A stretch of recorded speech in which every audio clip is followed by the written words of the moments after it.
দোহা forum 2025-এ এক আলোচনায় Israel ফিলিস্তিন সংকট নিয়ে গুরুত্বপূর্ণ মন্তব্য করেছেন কাতারের প্রধানমন্ত্রী শেখ মোহাম্মদ বিন আব্দুর রহমান আল থানি। তিনি স্পষ্ট করে বলেছেন, পশ্চিম তীরকে অন্তর্ভুক্ত না করলে গাজা উপত্যকার যুদ্ধবিরতি চুক্তি কখনোই পূর্ণাঙ্গ হবে না।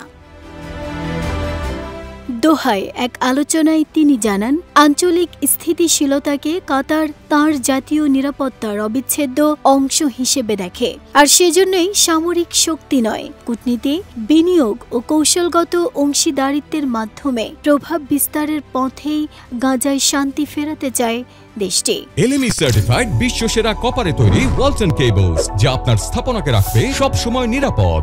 শেখ মোহাম্মদ বলেন, ক্রমবর্ধমান বৈশ্বিক বিভক্ত পরিস্থিতির মধ্যেও কাতার মধ্যস্থতার ভূমিকা পালন করে যাচ্ছে। পক্ষপাত এড়িয়ে সব পক্ষের সঙ্গে যোগাযোগ বজায় রাখাই কাতারের নীতি। তিনি জানান, 2013 সাল থেকে কাতারের যে অগ্রগতি তা এসেছে বিভিন্ন পক্ষের সঙ্গে ধারাবাহিক সম্পৃক্ততার মাধ্যমেই। শেখ মোহাম্মদ আরও বলেন, ইসরায়েল ফিলিস্তিন সংকটের মূল কারণ যদি সমাধান না করা যায়, তবে শুধু গাজা পুনর্গঠন করলেই সমস্যার সমাধান হবে না।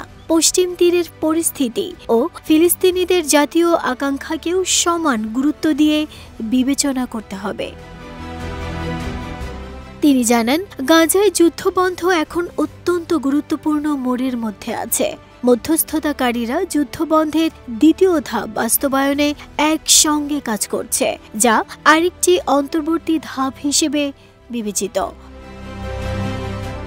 গাজায় ইসরায়েলি হামলায় এখন পর্যন্ত 70,000-এরও বেশি মানুষ নিহত হয়েছেন, যাদের অধিকাংশই নারী ও শিশু।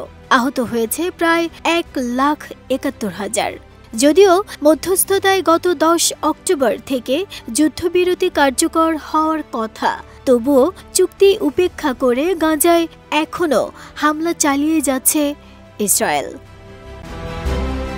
আন্তর্জাতিক অঙ্গনে চাপ বাড়ছে একটি স্থায়ী সমাধানের জন্য।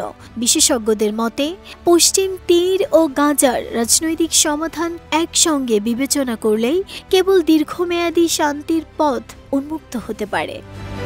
নাহিদা স্মৃতি, দেশ রূপান্তর।